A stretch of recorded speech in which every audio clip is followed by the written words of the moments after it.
Hello everybody, welcome back to the Learnatorium. We've got a lot to cover today, so we are just going to jump straight in. Now, in the last episode, we briefly touched on Gunpei Yokoi, whose invention, the D-pad, would change the face of gaming, but that was far from being his only contribution. Okay, it's story time. Long ago in the magical land of Japan, Gunpei Yokoi was riding on a train home from work. He noticed that a man on the train was fiddling with a pocket calculator. Yokoi noted that the calculator created numbers not by using pixels, but rather by illuminating small segments of the screen. It was cheap, it was simple, and Yokoi could make a game with it. The Game & Watch would use the same technology as that simple calculator, but rather than displaying numbers, the segments were used to animate characters. The Game & Watch was Nintendo's entry into the second generation of consoles. The Atari 2600 had taken the generation by storm, creating better-than-ever replicas of arcade experiences, many of which were Nintendo games. In fact, Nintendo games were all over this generation on many different consoles. Really, it's the only time in history where Nintendo could be considered a third-party developer. But while all of that was going on, Yokoi's Game & Watch was quietly reinventing the controller. It steered away from joysticks and dials, opting instead for simple, minimalistic button layouts and eventually the D-pad.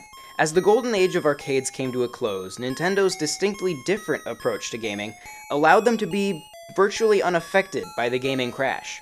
The Game & Watch's intentionally simple and technologically modest design perfectly demonstrated what would become Yokoi's motto, a concept that was visible from his very first collaboration with Miyamoto making Donkey Kong on retired radarscope cabinets. Lateral thinking of seasoned technology. In other words, rather than inventing something new and crazy, rethink what you already have. It's the basis upon which Nintendo has built all of their home consoles. Yokoi's next handheld would be, once again, another piece of lateral thinking. As Nintendo moved forward to the SNES, Yokoi looked back. 8-bit technology was now relatively inexpensive and easily compressed, and the NES's controller, having been heavily influenced by the Game & Watch, would fit perfectly onto a handheld. While the Game Boy and the Game Boy Color both sported what was essentially an NES gamepad, they also introduced a couple new concepts that would go on to influence new consoles down the road. Two Game Boys could be linked together via a cable to play multiplayer games. From a modern-day perspective, it's easy to write this off as being nothing more than multiplayer, but in reality, it's so much more than that. It's the beginning of the dual-screen experience, of asymmetrical multiplayer, a concept that modern-day Nintendo fans should be very familiar with. Another thing you should be familiar with is motion controls. Kirby Tilt and Tumble was released for the Game Boy Color and was the first Nintendo game to ever use motion controls. An accelerometer was built right into the cartridge. Several years later, motion controls would become a staple for Nintendo home consoles. Yokoi's next system, the Virtual Boy, was, well, it was a complete and utter failure.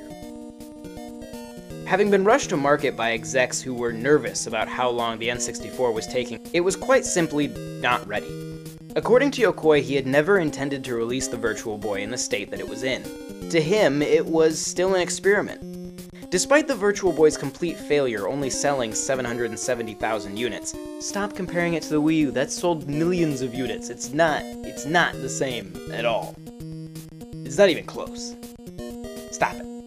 The Virtual Boy's controller was in fact quite ahead of its time. 2.5 years before Sony unveiled the DualShock controller for the PlayStation, the Virtual Boy was sporting the first dual analog controller, though not quite in the way we think of it today.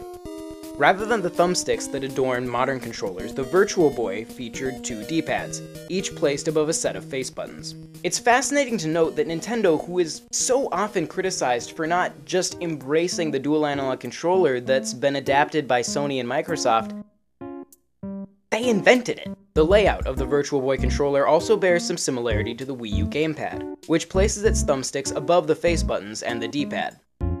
The Game Boy Advance took a similar approach to 16-bit as the Game Boy had with 8-bit. The developers made the choice with the Game Boy Advance not to do a straight port of the SNES controller. The diamond that had worked so perfectly for the Super Nintendo was cut down to just an A and B button. This was perhaps done to emulate the N64, which was at the end of its lifespan when the GBA released. While it made for some slightly awkward SNES ports, it did make the system user-friendly to casual gamers who had grown accustomed to the original Game Boy and Game Boy Color. Many at Nintendo would eventually become interested in the multiplayer possibilities made possible by linking the GBA to the GameCube, but more on that next time. Finally, Nintendo's handhelds would come full circle, as their DS took inspiration from the very same system that had granted Nintendo the D-pad, Yokoi's folding Game & Watch. Inside the clamshell design was essentially an SNES controller. Unlike the SNES, however, the DS featured an entirely new input device, a touchscreen.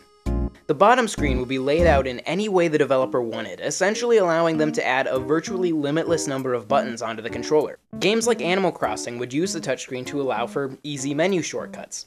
Somehow Nintendo had managed to take a system whose controls could be infinitely complex and make it appeal to the most casual of gamer.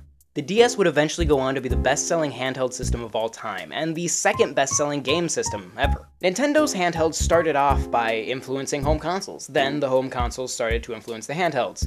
Soon they would become one and the same, both working together to create a whole new experience, and this would begin with connectivity. Not the podcast. We're talking about the GameCube with the Game Boy Advance. That's what we're talking about. Thank you guys very much for watching. If you have not seen the first 2 episodes of Nintendo's Gamepads, I will put a link right here to a playlist with all of those. And if you have some free time, maybe you want to watch me play some video games, you can head over to my channel right there and maybe even subscribe. Maybe you could do that. But of course, don't forget to subscribe to Nintendo World Report TV by pushing this conveniently located button. And don't forget to check out NintendoWorldReport.com for a ridiculous amount of Nintendo coverage. Once again, thank you very much for watching. My name is John Reardon, and I will see you on the 4th and final episode of Nintendo's Gamepads. Unless they release more controllers. Or I could do a video on the peripheral controllers. So maybe there will be more than 4. I'll see you on the next one, regardless of its position in the overall finality of the series.